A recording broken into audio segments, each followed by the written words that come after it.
దేవుని పరిశుద్ధ నామమునకు మహిమ కలుగును గాక. మన ప్రభును మన రక్షకుడు యేసు క్రీస్తు నామంలో అందరికీ శుభాభివందనాలు. హెవెన్లీ లైఫ్ మినిస్ట్రీస్ తరపున ఉదయకాల సమయంలో తెలియజేస్తున్నామండి.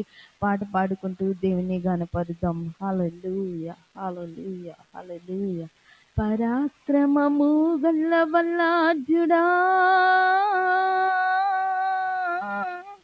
నీ కంటికి కనిపించే, నీ చెవులకు వినిపించే, అరిది నీ గూర్చి భయపడకు భయపడకు భయపడకు. ఏ దహించు అగ్నైన నీ దేవుడే నీ ముందు వెళ్తుంటే భయమెందుకు? నీకంటే బలమైన ఆ జనమును నీ ముందు నిలువలేరు, పద ముందుకు. ఇక చేసుకో స్వాధీనం స్వాధీనం స్వాధీనం. పరాక్రమము గల్ల బలాఢ్యుడా. హల్లెలూయా. ఈ ఉదయకాల సమయంలో మన యొక్కరకు సిద్ధపరచబడిన వాగ్దాన వాక్యము మనము విందామండి. అందరికీ ప్రైజ్ ది లార్డ్. మరి మన ప్రభువును మన రక్షకుడైన యేసుక్రీస్తు పరిశుద్ధ నామంలో మరి ఒక నూతన దినంలో ప్రవేశించిన మనందరితో దేవుడు తన వాగ్దానంతో మాట్లాడుతున్నాడు. మరి దేవుడు మరి ఈ ఉదయకాలం మాట్లాడుతున్న వాక్యము మరి ఇందాక పాస్టమ్మ గారు పాడినట్టు పరాక్రమశల బలాఢ్యుడా. ఆమేనేంటి ఇక్కడ న్యాయాధిపతుల గ్రంథం 6వ అధ్యాయం 11వ వచనంను చూస్తే, యెహోవా దూత వచ్చి అబిజ్రేయుడైన యెహోవాషు కలిగిన ఓఫ్రాలోని మస్తిక వృక్షము కింద కూర్చుండెను. యెహోవాషు కుమారుడైన గిద్యోను మిద్యానీయులకు మరుగైయుండునట్లు గానుగు చాటున గోధుమలను దుల్లకొట్టుచుండగా యెహోవా దూత అతనికి కనబడి, పరాక్రమము గల బలాఢ్యుడా, యెహోవా నీకు తోడైయున్నాడని అతనితో అనగా. ఆమేన్ హల్లెలూయా. ఈ ఉదయకాలము దేవుడు మనందరినీ పరాక్రమం గల బలాఢ్యుడా అని సంబోధిస్తూ మనందరినీ పిలుస్తూ ఉన్నాడు. ఆమేన్. నిజంగా మనం పరాక్రమం కలిగిన బలాఢ్యులమా? ఆ ఆత్మీయమైన ఆ స్థితిలో మనం అందరం ఉన్నామా? పోరాడే స్థితిలో, యుద్ధము చేసే స్థితిలో, మనందరము సాతాను మీద విజయము కలిగిన స్థితిలో, ఆ విజయాన్ని కేతనము, విజయ పతాకము, విజయ జెండా ఎగిరేసే స్థితిలో మనం అందరం ఉన్నామా? హల్లెలూయా. ఇక్కడ గిద్యోను పరిస్థితి చూస్తే ఈ విధంగా ఉంటుంది. దాని తర్వాత వచనం 13వ వచనం, గిద్యోను చిత్తము నా ఏలినవాడా, యెహోవా మాకు తోడైయుండినెలా ఇదంతయు మాకేలా సంభవించెను? దేవుడు మాకు తోడై ఉంటే ఇదంతా మాకెందుకు సంభవిస్తుంది? చాలా మందికి ఈ ప్రశ్న ఉంటుంది. ఇలాంటి ఆలోచన చాలా మంది క్రైస్తవులు, విశ్వాసులు కలిగి ఉంటారు. మీరు ఒకసారి గమనించండి, దేవుడు మనం తోడుగా ఉంటే ఇన్ని అప్పులు ఉంటాయా? దేవుడు మనం తోడుగా ఉంటే ఇన్ని శ్రమలు ఉంటాయా? దేవుడు మనం తోడుగా ఉంటే ఇన్ని కష్టాలు ఉంటాయా? దేవుడు మన తోడుగా ఉంటే మనకి ఇన్ని రకాల హింసలు కలిగి ఉంటాయా? అంటే దేవుడు తోడుగా ఉన్నంత మాత్రాన మనకు హింసలు రావని, శ్రమలు రావని, కష్టాలు రావని వాక్యము ఎన్నడూ చెప్పలేదు. దేవుని తోడు దేనికి అంటే మనము పడిపోకుండా, మనం ఎక్కడ దిగజారిపోకుండా, ఎక్కడ ఈ లోకంలో కలిసిపోకుండాటానికి దేవుడు తోడు మనకుంటుంది. హల్లెలూయా. ఇక్కడ గిద్యోను దేవుడు ఏం పిలుస్తున్నాడంటే పరాక్రమశల బలాఢ్యుడా అని పిలుస్తున్నాడు. ఎందుకు పిలుస్తున్నాడు అంటే అతను పిరికితనముతో, భయముతో మిద్యానులు ఎక్కడ వచ్చి అతనిని హరించి వేస్తారా, సంహరించి వేస్తారా, ఏ విధంగా అయితే అతన్ని హతము చేస్తారా అని భయపడి అతను ఏం చేస్తున్నాడంటే దాగుకొని ఏం చేస్తున్నాడు, అక్కడ గోధుమను దుల్ల కొట్టుచూ ఉన్నాడంట. హల్లెలూయా. చూడండి, ఒక దాక్కునే స్థితిలో ఉన్నాడు, ఒక భయపడే స్థితిలో ఉన్నాడు, ఒక పిరికితనముతో ఓడిపోయిన స్థితిలో ఆ గిద్యోను ఉన్నప్పుడు దేవుని దూత ప్రత్యక్షమైంది. హల్లెలూయా.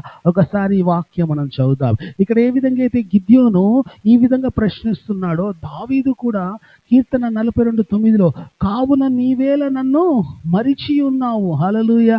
అంటే దేవుడు నన్ను మరిచిపోయాడా? చాలాసార్లు మనకు కూడా ఈ డౌట్ వస్తుంటుంది, దేవుడు నాకు తోడుగా ఉన్నాడా, దేవుడు నేను జ్ఞాపకం ఉన్నానా, దేవుడిని కొంపదీసి నన్ను మర్చిపోయాడా అనే ఆలోచన కలుగుతుంటుంది. గిద్యోను కలిగింది, కీర్తనకారుడైన దావీదుకు కలిగింది. అనేక మంది సేవకులకు ఇదే ప్రశ్న వస్తుంది, విశ్వాసులకు వస్తుంది. నిజంగా దేవుడు నాకు తోడుగా ఉన్నాడా?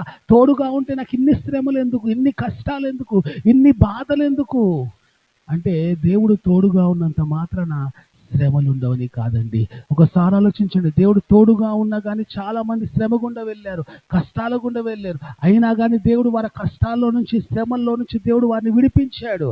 ఆమేన్. ఇక్కడ అదే జరుగుతుంది. హల్లెలూయా. ఇక్కడ అదే కార్యం మనం చూడబోతున్నాము. ఇక్కడ దేవుడు మాట్లాడుతున్నాడు. చూడండి ఏమని మాట్లాడుతున్నాడంటే 14 అంతటి యెహోవా అతని తట్టు తిరిగి, బలము తెచ్చుకొని వెళ్ళి మిద్యాని చేతిలో నుండి ఇజ్రాయెలును రక్షింపుము, నిన్ను పంపిన వాడును నేనే. హల్లెలూయా.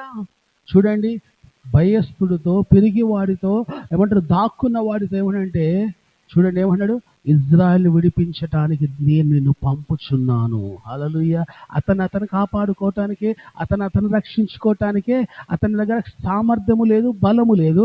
కానీ దేవుడు ఏమంటున్నాడు, నువ్వు బలము తెచ్చుకొని ఏం చేయి, ఇజ్రాయెల్ని రక్షించు. హల్లెలూయా. అతనే ఒక బలము లేని పరిస్థితుల్లో ఉన్నాడు, పరిస్థితుల్లో ఉన్నాడు, భయస్థుడుగా కనపడుతున్నాడు. కానీ దేవుని దూత అతనితో ఏమంటుంది చూడండి, బలము తెచ్చుకొని వెళ్ళి మిద్యానీయుల చేతిలో నుండి ఇజ్రాయెల్ను రక్షించు. హల్లెలూయా. గొప్ప ధైర్యపు మాట, లేదా గొప్ప బలపరిచే మాట దేవుని దూత మాట్లాడుతుంది. ఈ ఉదయ కాలం దేవుడు కూడా మాట్లాడుతున్నాడు. దేవుడు నీకు తోడై ఉన్నాడు.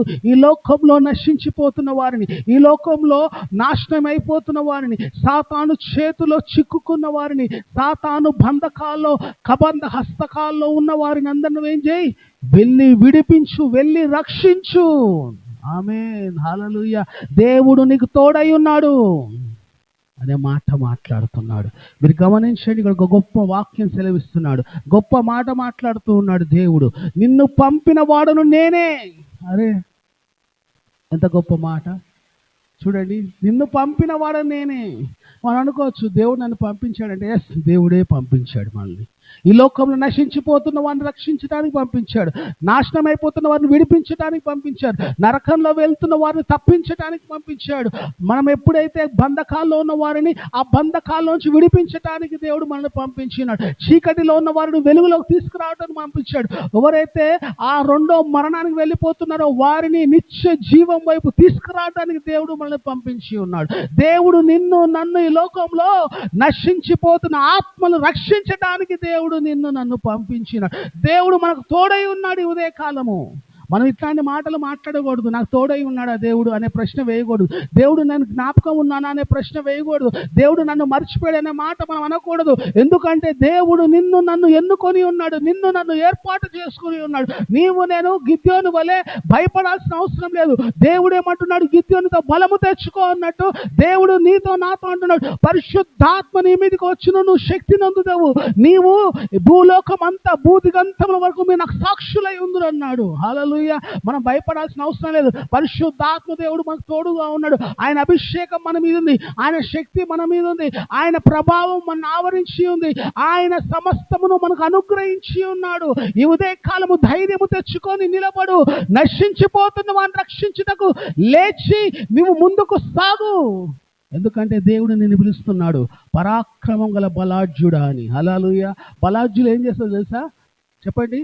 ఎదుటి వారిని ఆక్రమించుకుంటారు, ఎదురు వారిని పూర్తిగా స్వాధీనపరుచుకుంటారు, ఎదుటి వారిని పూర్తిగా వారి హస్తాల్లోకి లేతే వారి ఆధీనంలోకి తెచ్చుకోగలుగుతారు. చూడండి, గిద్యోను మనం చూస్తూ ఉన్నాం కదా. గిద్యోను ఏమంటున్నాడు, అరే నా కుటుంబం మనుష్య కుటుంబంలో, ఏమంటారు, ఇజ్రాయెల్ గోత్రంలో నా గోత్రము మనుష్య గోత్రమే చిన్నది, నా కుటుంబంలో నేను చిన్నవాడిని అంటే ప్రభు ఏమంటున్నాడు చూడండి, ఇక్కడ 16వ వచనం, నేను తోడై ఉన్నాను కనుక ఒక మనిషిని హతము చేసిన మిద్యాను నువ్వు హతము చేయదు. ఆమేన్. హల్లెలూయా. ఏంటంట, ఒక్క మనిషిని హతము చేసినట్లు నీవు ఈ మిద్యాన్నందరినీ హతము చేస్తావు. ఒక మనిషిని హతం చేయడం ఎంత పని? ఒక 2 నిమిషాలు లేదా 10 నిమిషాలు. మరి మిద్యాన్లు ఎంతమంది? మనం 6వ అధ్యాయం 1వ వచనం చదివితే వారు ఎలాగున్నారంట, లెక్కలేనంత మంది ఉన్నారంట. వారి ఒంటెలు ఎలా ఉన్నాయి, లెక్కలేనని ఉన్నాయి. మరి ఒక మనిషిని హతము చేసినట్టు లెక్కలేనంత మందిని హతం చేయాలి అంటే ఎలాగా సాధ్యపరచబడుతుంది? అది ఎలాగ జరిగించబడుతుంది అంటే అది దేవుని తోడుతో మాత్రమే, దేవుని హస్తముతో మాత్రమే. దేవుడు ఎన్నుకుంటే, దేవుడు పంపిస్తేనే అది సాధ్యమవుతుంది. తనంతట తాను ఎవరునో మనుషులను ఏమంటారు, శత్రుని హతము చేయలేరు, ఎవరునో సాతానుని పడగొట్టలేరు, ఎవరునో సాతానుని జయించలేరు. కేవలం దేవుని తోడు, దేవుని శక్తి, దేవుని అభిషేకం ఉంటేనే తప్ప మనం సాతాను గాడి మీద పూర్తి బలమును, పూర్తి శక్తిని మనం పొందుకొని వాడిని అధిగమించలేము. ఆమేన్, హల్లెలూయా. ఇక్కడ రాస్తున్న మాటలు దేవుడు మనతోనే మాట్లాడుతున్నాడు. చూడండి ఏమని మాట్లాడుతున్నాడంటే, నేను నీకు తోడయ్యుందును గనుక. చెప్పండి, నేను నీకు తోడయ్యుందును, నేను నీకు తోడయ్యుందును. ఉదయకాలం అంటున్నాడు, దేవుని తోడు మనకుంది. మనం చింతించాల్సిన అవసరం లేదు, భయపడాల్సిన అవసరం లేదు, ఏమాత్రము దుఃఖపడాల్సిన అవసరం లేదు. దేవుడు నీతో నాతో మాట్లాడుతున్నాడు. గిద్యోను బలము తెచ్చుకొని విద్యాలని మీద యుద్ధము చేసిన ప్రకారంగా మనము కూడా బలము తెచ్చుకొని ఈ లోకపు సాతానుని వాని సైన్యం మీద యుద్ధము ప్రకటిద్దాం. సాతానుని వాని సైన్యముతో మనమందరం కలిసి పోరాడుదాం. పోరాటములో విజయము మనదే, అంతిమ విజయము మనదే. ఎవరైతే విశ్వాసంతో పోరాడుతారో వారికి అంతిమ విజయము దేవుడు దయచేయబోతున్నాడు ఈ ఉదయ కాలము. కాబట్టి విశ్వాసంతో ముందుకు వద్దాం. దేవుడి మాటలు దీవించునుగాక. ఆమేన్. పరిశుద్ధుడా మా ప్రియ పరలోకపు తండ్రి, మరొకసారి నీ ప్రియ కుమారుడును మా ప్రభువును మా రక్షకుడైన యేసుక్రీస్తు నామముని పాసన చేర్చున్నాం. నువ్వు మాట్లాడిన ప్రతి మాటను బట్టి, నువ్వు మాట్లాడిన ప్రతి ప్రభా ఆదరణమైన బలపరచబడిన తండ్రి ప్రభా మమ్మల్ని తండ్రి లేవనెత్తి తట్టి మాట్లాడిన ప్రతి మాటను బట్టి నీకు వందనాలు. అవును ప్రభా, దాక్కున్న స్థితిలో ఉన్నామేమో, లేకపోతే ప్రభా భయపడుతున్న స్థితిలో ఉన్నామేమో, లేకపోతే ప్రభా మమ్మల్ని మేము కాపాడుకునే స్థితిలో ఉన్నామేమో, నువ్వు వచ్చి అంటున్నావు, లేచి వెళ్ళి ఇజ్రాయెల్ను మిద్యానుల చేతి నుంచి రక్షించు, బలము తెచ్చుకో అన్నట్టు ప్రభా మాతో కూడా మాట్లాడుతున్నావు. నువ్వు బలము తెచ్చుకో, నేను నీకు తోడై ఉన్నాను అంటున్నావు ప్రభా. ఆ మాటను అంగీకరించిన వారమే మేమందరము ముందుకు వెళ్ళటానికి సహాయం చేయమని యేసు నామములో అడుగుచున్నాము మా ప్రియ తండ్రి. ఆమేన్. అందరికీ ప్రైజ్ ది లార్డ్. ప్రతి ఒక్కరు pastor Solomon Raj YouTube channel subscribe చేయండి, లైక్ చేయండి, షేర్ చేయండి. దేవుడు మనందరినీ దీవించును గాక. ఆమేన్.